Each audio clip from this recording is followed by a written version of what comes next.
Hello, I'm Adnan Verk, and welcome to our second year of DAZN's Rookie Diaries, our flagship series that follows a player going from the college to the pros. Last year, Chase Claypool was fantastic in the NFL and right here in DAZN as he set the bar high for Canadians entering the league in 2021. So you may have already seen from his pre-draft vlog on DAZN this year, we're following Edmonton native Chuba Hubbard. Here is the moment Chuba received the phone call that changed his life as he found out he's a member of the Carolina Panthers. What's up, man? You know, I couldn't sit there and watch you run wild on me all those years at Baylor and not take you when I had a chance. Yes, sir. I appreciate it. Thank you for the opportunity. This is true. Oh, this is true. I got to tell you this, man. About 10 minutes ago, my wife texted me and said, please take Chuba Hubbard. So she speaks, it happens. We're excited to have you, man. Yes, sir. Excited to be there with y'all. Hey, here's our owner, Mr. Tepper. Yes, sir. I got to tell you, it made it easy for the coach right now because his wife, that's actually absolutely true story. Show me the text. She said, you better come home and you better have you. I'm telling you the truth. It's a damn truth.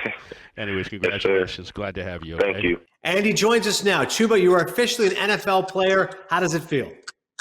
It feels good. Thank you for having me. I mean, after 10 hard years plus of, working towards a dream, something that, at times felt, so far out of reach, it's a blessing. That video is amazing. I mean, I think you got to buy Mrs. Rule a nice bottle of red wine. Clearly, she was getting in her husband's ear here. You got to grab Chuba here. What did you make of that phone call? And what did you think when you saw the Carolina number pop up? I definitely, knew Carolina was a team that was of interest.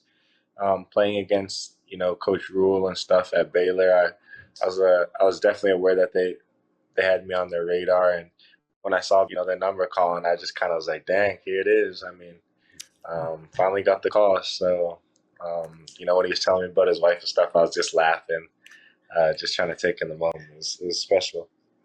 Oh, absolutely. It was sincere and it was genuine. And you mentioned that relationship going back to what happened in college. We looked up the numbers when you faced Baylor and Matt Rule, 32 carries, 171 yards, and 2 scores. So you obviously impressed the coach's wife. What do you remember about the game specifically against Baylor and Coach Rule?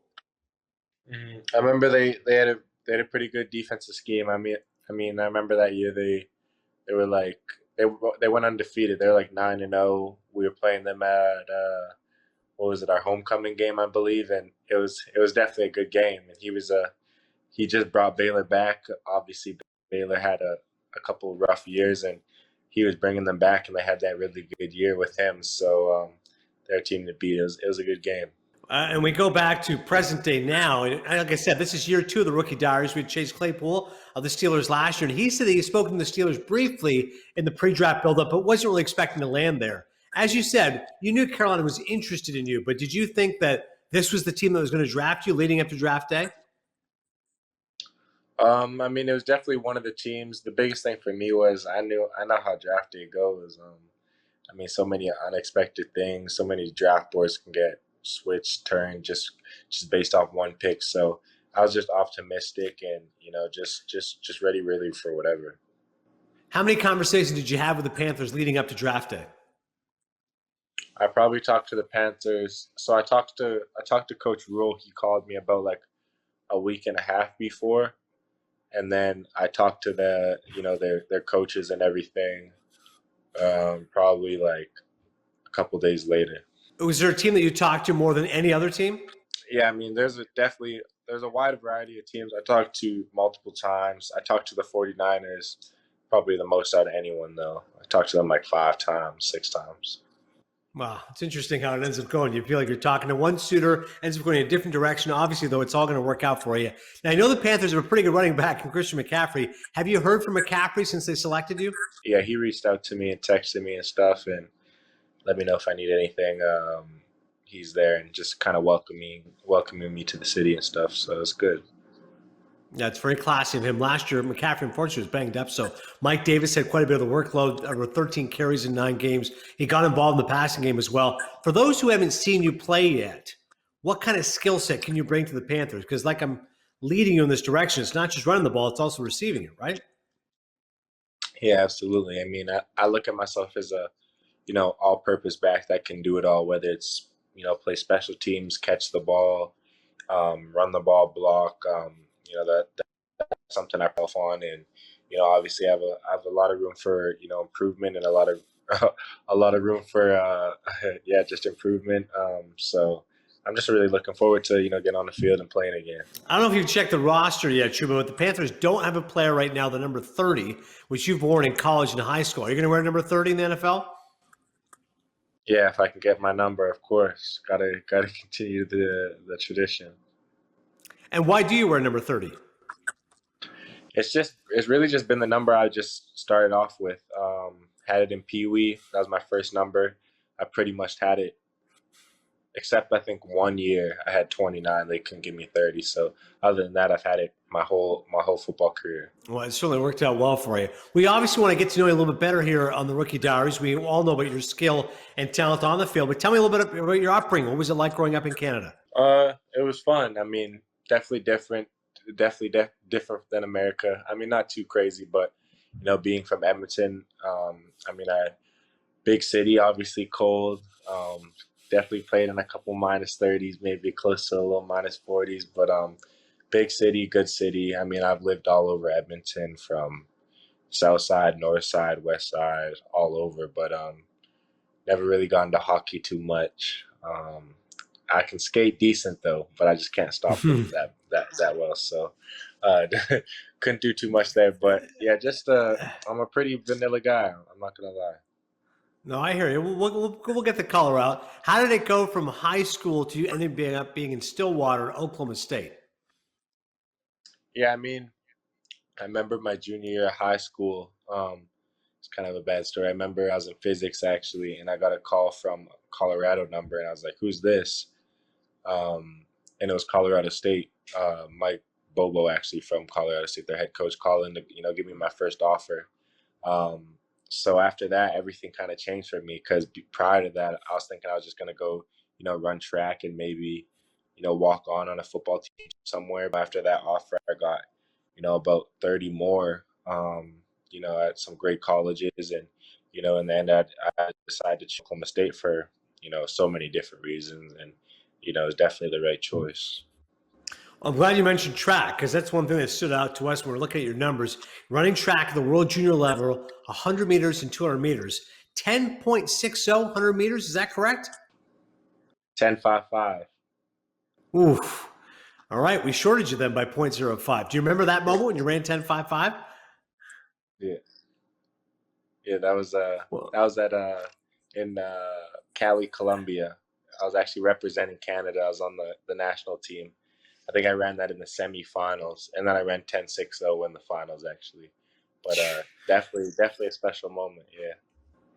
Well, the fastest Canadian of the 2018 Commonwealth Games, which is broadcast on DAZN, by the way, 10.32. So you were not that far off. Do you think you could have made it to the Olympics or the Commonwealth Games if you'd pursued it?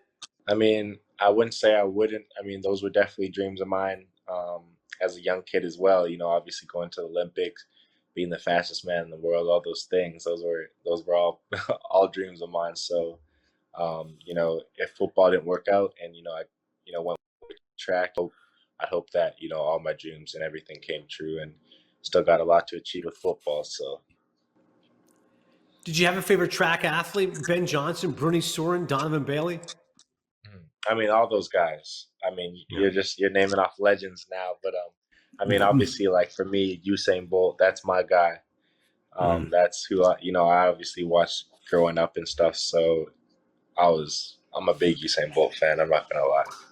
Yeah, for a big reason. Everyone loves the lightning bolt. Well, you played football. In 2019, you ran for almost 2,100 yards, 2,094. You finished 8th in the Heisman voting. That number's second only to Barry Sanders, the most in a season while at Oklahoma State. Ever spoken to Barry Sanders? Mm-hmm. Yeah, of course. I've spoken to Barry a lot. Great guy. Has always been there for me. Always, helps me if I need anything. Always very supportive. So, yeah, that's the GOAT. What's the best piece of advice he's given you? I'll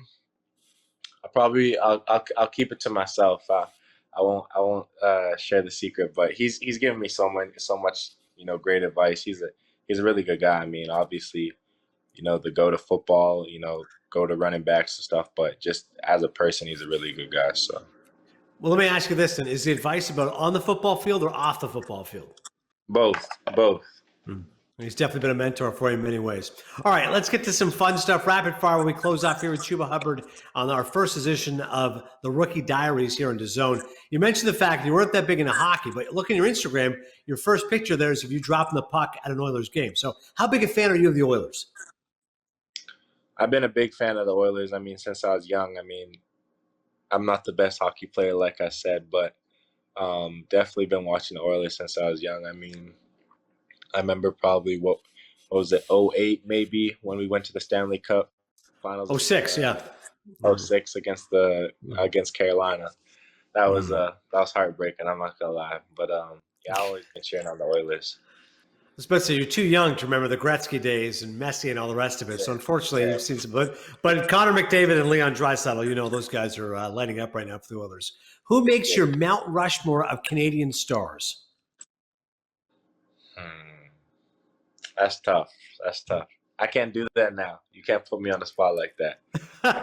What if I give you some suggestions? Steve Nash, Larry Walker. No. I feel like I won't say mine. All right. We'll get you to give it later on in the year. We'll get some time to think about it. Yeah. When it comes to basketball, you mentioned earlier Barry Sanders, the football GOAT. When it comes to basketball, who is the GOAT? Basketball for Canadians or just in general? In general. That's tough too. I mean, I like Michael Jordan, but I like LeBron too. It's hard for me to say. I like MJ's mindset. I like his mindset a lot. Jordan does live in Charlotte. I think that's the correct answer for you. Chuba, what's your all-time favorite movie or TV show? TV show, Fresh Prince of Bel-Air. Really, any type of old show like that. Maybe, Fresh Prince of Bel-Air for sure. Maybe Everybody Hates Chris. And then movie-wise, it's a little different. I like a movie called Interstellar. I don't know if you ever heard of it. Oh, yeah. Christopher Nolan, sure. Matthew McConaughey, yeah. Yeah, good movie. That is a little bit off the beaten path. You like your science fiction. Okay. How about music? What do you listen to before a game? I mean, I listen to rap. That's pretty much all I listen to. I listen to R&B too, a little old school R&B, but guys like Tupac, Biggie, Nas. I listen to guys like Lil Baby, Young Boy, stuff like that too. Okay. Any superstitions?